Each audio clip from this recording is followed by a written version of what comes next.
Alright guys, welcome to VALORANT. Some major rumours emerging this morning that PRX are going to make a significant change going into the upcoming season, in addition to all the confirmations yesterday on what the VCT is going to look like, what the format is, what the schedule is going to be, and especially what's going to be happening at kickoffs, which is very different to what we have seen over the last couple of years. Very much enjoyed your thoughts in the comments. Hit the like button if you enjoy. Subscribe if you're new as always. I greatly appreciate it. We're going to start with a couple of things. Thought this is kind of cool. Forbes US Games Top 30 Under 30. We have two features, Alexis and Gen.G, and then of course also Tens 24. Still can't believe he's 24 and he's retired now for some time. We need Tens back as a player, but that's probably not going to happen anytime soon. Congrats to those guys. Let's talk about some roster stuff though, because Karmine Corps, they confirmed their roster. DOS9, Ave, Sagetsu, Shados and Lewin. We've known this was rumored for some time. Is this going to be significantly better than we saw from them last year? They tried a very different approach last season, of course, bringing in Sadak. That did not really go to plan. Massive org, massive fan base, as we know, for this organization. Will they deliver? We shall see. They've got a tournament coming up very shortly indeed as well. We'll follow that over the next couple of days. SRB, this is the rumor for their team. So yeah, we weren't really sure exactly what was happening with SR Black, but it does look like Exa, Xander, Ion, Satellite and Nature. That might well be the team of 5. We're going to find out presumably today or certainly tomorrow, because they are playing in the Sen Invitational, which gets underway. Sen, Furia, SRB and 100 Thieves are the teams in attendance there.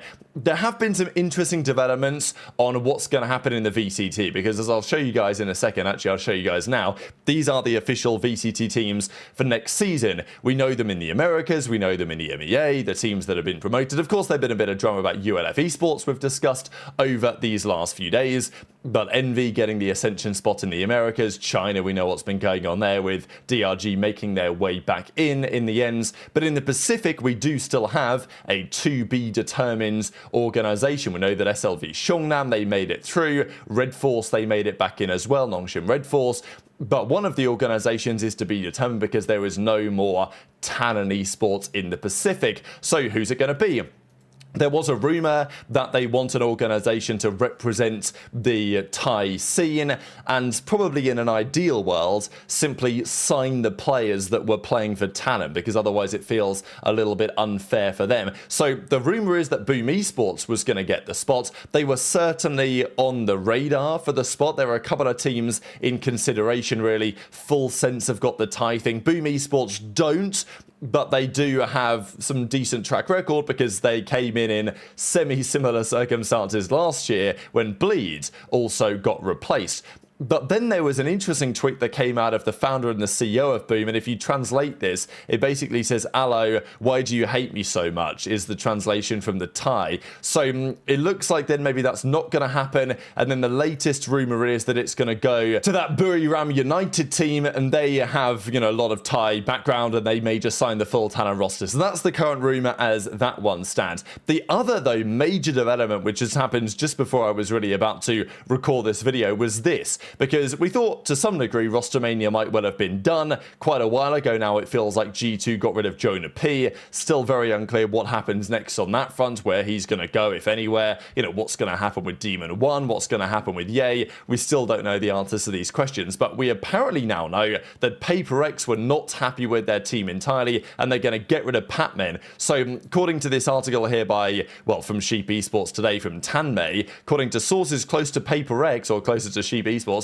PRX have benched PatMen, which is, pretty wild, right? Obviously, last year they finally got the job done, but then didn't quite work out at the end of the season. Again, it's like Champs was a long while ago at this point, but according to rumors, they will be looking to make a move. Devai, Forsaken, Something and Jing, coached by Alex. They're going to get rid of PatMen, of course, because he replaced Mindfreak, and Mindfreak was gone. PatMen came in. Then they got the victory in Toronto, but apparently they're going to get rid of PatMen, and supposedly the man they're going to bring in instead is going to be Envy from none other than Team Secret. Now, this is a really interesting deal, actually, because, yeah, Team Secret arguably fumbled pretty bad on this one, but Envy was definitely considered to be their star man, and supposedly they're going to sign him. So, yeah, I don't know what Secret are going to cook up for their new season, because, of course, this would be a pretty major loss, but according to rumors, that's what PaperX are doing. So, I don't know, this opportunity maybe came up somewhat later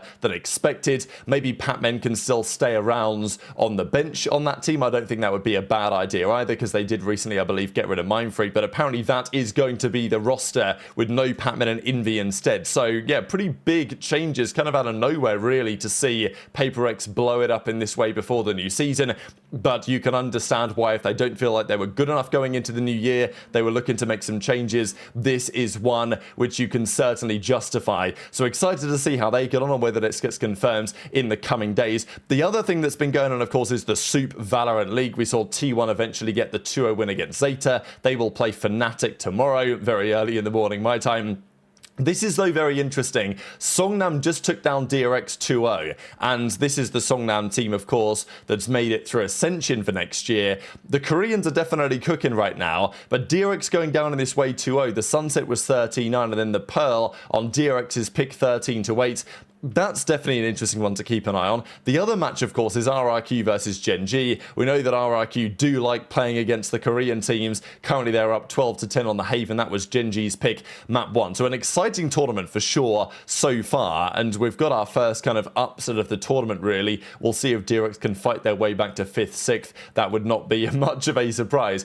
The other big developments, though, in Valorant last night are on the format for the upcoming season. This is what we know about that so far. Now, we also know a little bit about what's going on with Ascension, with Challengers. So Ascension doesn't exist in the same way next season, mainly because they're renewing the partnership contracts, I think, for 2027. So my theory is, many others' theory is that Ascension may well return in its more traditional style in the coming years, but next year there will be so many franchise changes anyway that it makes more sense to go this way. Now, Exeter says, we've won Ascension, we want to win Champs or a Masters next year, so we'll see if Envy can push towards that. Of course, those are major ambitions, but if you are still in Challengers, this is the setup, as we know. So the Challengers teams, we think 4 Challengers teams will be able to go to the playoffs with 8 of the pro teams, and then, well, they do a 12-team playoffs, apparently, and then the winners of those then qualify for Champions. So the idea is that Challengers teams can still go to the playoffs, go to Champions next season, and as a result of that, they can earn their flowers and potentially earn their spot as well. But Ascension doesn't exist in the traditional way.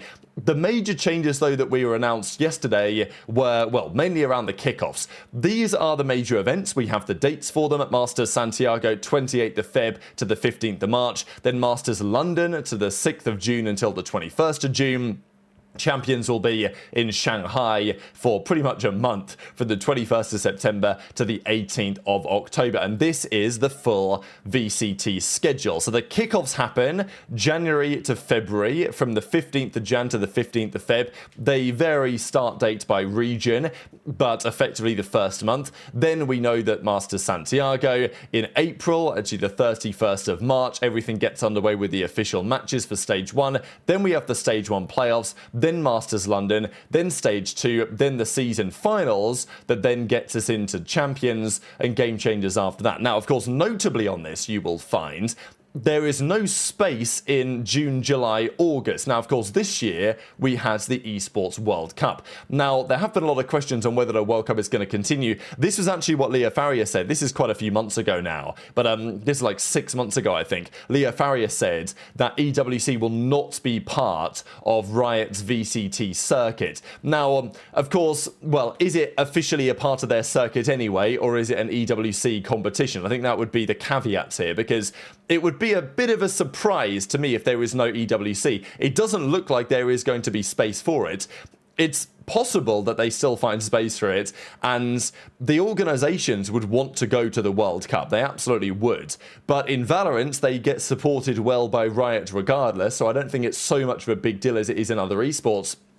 And it looks like Riot have found a way that there doesn't seem to be a space there, right, in July or August for those teams to go to the World Cup as they did this year. Leah said it's not going to be part of their circuit, but as I say, EWC is never an official circuit event. If you look at the other esports leagues, I don't think they will ever publish EWC as like on their program here. It's an EWC competition which involves VALORANT, so there might be a little bit of nuance there. Time will tell. The other major development, however, is the following. So, a couple of things here. These are the schedules. We've seen those dates. If you guys want to see them in greater detail, there they are. But this is the bracket for the kickoffs. Now, this is something that I've been asking for a long time now, and I'm very happy to see this come to fruition. Some people may not like this, but I think this is actually brilliant. So these are the formats across the different regions. There are, of course, 12 teams. The top 4 seeds, based on champions placings, they get a bye into the second round of the upper bracket. Now, you might think this looks like a bit of a mess, and yeah, I can understand that. But effectively, the way that this works is that the 3 teams from the region that will go to Masters Santiago, because it's a 12-team competition this time, the 3 teams for each region will be the winners of match 25, match 29, and match 30. And the major benefit of this development is that there used to be a grand finals, right? You would have a winner of the kickoff. But as I've said multiple times, the grand finals, even sometimes, like the grand finals is underwhelming because it's already decided who goes to the big event. And okay, the kickoff is a reasonably important event, but everyone really cares about, okay, you qualified for the big tournament in, the Masters tournament where people really want to win. So this format means that every final matchup is a qualifying matchup, and if you win match 25, you qualify. If you lose match 25, you then drop down to this bracket where you play the winner of match 26, and if you lose match 29, you drop down to this bracket. So effectively, this is a triple elimination tournament. If you lose in the first round, you drop down to the middle brackets. And if you lose again, you still have another chance, right? So you have to lose 3 times to bow out of this tournament, which I think is actually fantastic. Like, we really are going to see at the end of this tournament who are the best teams. There is going to be no, like the lock-in events all those years ago. It was, every team was there, but the matchups the teams played, you didn't really get a great glimpse of how good the teams were. Whereas here, I mean, triple elimination, you can lose 3 times before you get eliminated. So if you do lose 3 times, you absolutely deserved it, right? And there'll be no doubt about that. But it means that if you win the first couple of games, you make it to this grand finals, theoretically, you could be in the decider match 3 times in a row and theoretically lose all of them, right? Although, and maybe that will happen to somebody. We'll see over the coming weeks, right? When this all gets underway in the new year. But I think this is very interesting. It means that there is no champion precisely. I mean, really the champion is the winner of match 25 because they were undefeated. They beat everyone. They didn't beat the winners of the losers brackets, but they were undefeated. So effectively, they are, the honorary champion. I would probably give them a trophy or something. And then the other teams that did lose, but still made it through the bracket regardless, they still get to make it. So I'm a really big fan of this, right? It means that the most important matches that we have are the deciders. And after the most important matches are over, the tournament is over, which is how it should be, in my opinion. So I'm actually really satisfied with the change that they have made. The other, though, really, negative thing as far as the Oceanic region is concerned is that their region is basically cooked, and Riot have confirmed the promotion path in the Pacific. This is what it looks like in the various Challengers leagues.